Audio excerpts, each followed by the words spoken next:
स्वागत है। आज हम एक बहुत ही पुरानी और कमाल की शहरी सभ्यता की बात करने वाले हैं। लगभग 5000 साल पहले की सिंधु घाटी सभ्यता। इसे हड़प्पा सभ्यता भी कहते हैं। जी हाँ। और ये दुनिया की जो शुरुआती बड़ी सभ्यताएं थी, जैसे मिस्र और मेसोपोटामिया, उन्हीं के साथ की है। बिल्कुल। भारतीय उपमहाद्वीप की तो ये पहली शहरी संस्कृति मानी जाती है ना। सही कहा।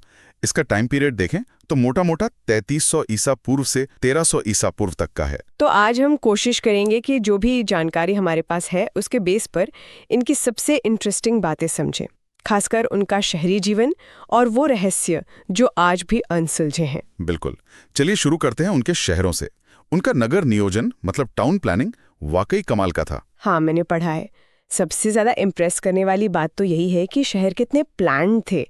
सड़कें एकदम सीधी ग्रिड पैटर्न में। बिल्कुल, जैसे चेसबोर्ड होता है और एक दूसरे को बिल्कुल 90 डिग्री मतलब समकोण पर काटती थी। आज के चंडीगढ़ जैसा कुछ, उस जमाने में। हाँ, कह सकते हैं। और सिर्फ सड़कें ही नहीं, वो जो पकी हुई ईंटें इस्तेमाल करते थे वो भी ज्यादातर एक ही स्टैंडर्ड साइज की थी, 1:2:4 का अनुपात। अच्छा, हर जगह एक जैसी ईंटें। ये तो बड़े ऑर्गेनाइज्ड लोग थे। बहुत ज्यादा। और उनका जो अंडरग्राउंड ड्रेनेज सिस्टम था, मतलब जमीन के नीचे नालियों का जाल, वो तो अपने समय से कहीं आगे था।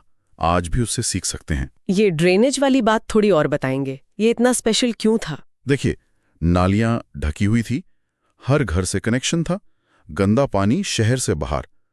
उस जमाने में मिस्र या मेसोपोटामिया में भी इस लेवल की साफ सफाई और प्लानिंग मिलना मुश्किल है। कमाल है। और वो बड़ी बड़ी इमारतें, जैसे मोहनजोदड़ो का विशाल स्नानागार। हाँ, वो ग्रेट बाथ शायद किसी खास रस्म मतलब रिचुअल बाथिंग के लिए इस्तेमाल होता होगा। और हड़प्पा में बड़े बड़े अन्न भंडार मिले हैं, ग्रेनरीज, अनाज स्टोर करने के लिए। जी।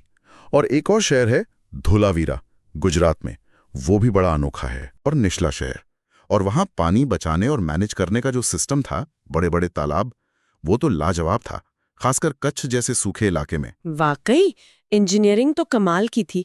अच्छा, ये तो हुई शहर की बात, पर इन शहरों में लोग करते क्या थे, जीते कैसे थे? बेस तो खेती ही था, गेहूं जौ ये मुख्य फसलें थी। लेकिन उनका जो क्राफ्ट था, मतलब हाथ का हुनर, वो भी टॉप लेवल का था। जैसे कांसे की ढलाई, ब्रॉन्ज कास्टिंग, पिघले कांसे से औजार मूर्तियां बनाना। वो जो मोहनजोदड़ो से मिली नाचती हुई लड़की की मूर्ति है ना। हाँ हाँ, डांसिंग गर्ल, वो तो वर्ल्ड फेमस है। बिल्कुल वही। फिर वो मनके बनाने में माहिर थे, बीड मेकिंग, सुंदर सुंदर दाने बनाते थे पत्थरों से, शंख से। लोथल और चन्हुदड़ो इसके बड़े सेंटर थे। अच्छा, और मोहरें भी तो मिली हैं बहुत सारी, सील्स। आप बेहतरीन मोहरें, स्टीएटाइट पत्थर की बनी हुई, उन पर जानवरों की आकृतियां और वो रहस्यमयी लिखावट। और उनके मिट्टी के बर्तन भी देखिए, लाल और काले रंग के, कितनी सुंदर पेंटिंग होती थी उन पर। इतनी सारी चीजें बनाते थे, व्यापार भी करते होंगे फिर तो। बिल्कुल, अंदरूनी व्यापार भी था और बाहरी भी, खासकर मेसोपोटामिया के साथ। मेसोपोटामिया मतलब आज का इराक वाला इलाका। जी हाँ, वहां के रिकॉर्ड्स में मेलुहा नाम की जगह का जिक्र है। ज्यादातर विद्वान मानते हैं कि मेलुहा सिंधु घाटी को ही कहा जाता था। अच्छा, और ये व्यापार होता कैसे था? क्या सबूत है इसके? एक तो लोथल में जो ढांचा मिला है, जिसे कई लोग डॉकयार्ड मतलब बंदरगाह मानते हैं, जहाज आकर रुकते होंगे। दूसरा, उनके स्टैंडर्ड वजन और माप, बाट मिले हैं एक जैसे, चर्ट पत्थर के बने हुए, ताकि व्यापार में कोई गड़बड़ ना हो। बिल्कुल। ये सब दिखाता है कि उनका कॉमर्स कितना ऑर्गेनाइज था। पर एक बात थोड़ी अजीब लगती है। स्रोत कहते हैं कि शायद वो घोड़े को नहीं जानते थे या इस्तेमाल नहीं करते थे। हाँ, ये एक इंटरेस्टिंग पॉइंट है। बैलगाड़ी वगैरह के सबूत तो हैं, खिलौने मिले हैं, पर घोड़े के इस्तेमाल के पुख्ता सबूत बहुत कम है, ना के बराबर। यह अभी भी बहस का मुद्दा है थोड़ा। इतनी एडवांस सभ्यता पर कुछ चीजें आज भी राज हैं, जैसे उनकी लिपि। हाँ, वो सबसे बड़ा रहस्य है। एक तरह की पिक्चर वाली लिपि है, पिक्टोग्राफिक। करीब 350 से 600 अलग अलग निशान है उसमें, मोहरों पर, बर्तनों पर मिलती है। और उसे कोई पढ़ नहीं पाया आज तक? नहीं, बस ये पता है कि शायद दाएं से बाएं लिखी जाती थी। सोचिए, अगर ये पढ़ी जाती तो कितना कुछ पता चलता उनके बारे में। सही बात है। और दूसरा बड़ा सवाल, खत्म कैसे हुई ये सभ्यता? लगभग 1300 ईसा पूर्व के आसपास सब खत्म सा क्यों हो गया? ये भी एक बड़ा सवाल है। कोई एक पक्का जवाब नहीं है, विद्वानों में अलग अलग राय है। क्या क्या कारण माने जाते हैं? कई थ्योरीज हैं। एक तो है क्लाइमेट चेंज, मौसम बदला, सूखा पड़ा, खेती मुश्किल हो गई। दूसरा, बाढ़ या भूकंप जैसी कोई बड़ी नेचुरल डिजास्टर। नदियों ने रास्ता बदल लिया हो, शायद सरस्वती नदी के सूखने की बात भी होती है। जी हाँ, वो भी एक बड़ी संभावना है। नदियों का रास्ता बदलना, खासकर 1900 ईसा पूर्व के आसपास, इसने शायद शहरों को उजाड़ दिया हो। और व्यापार में गिरावट भी एक कारण हो सकता है।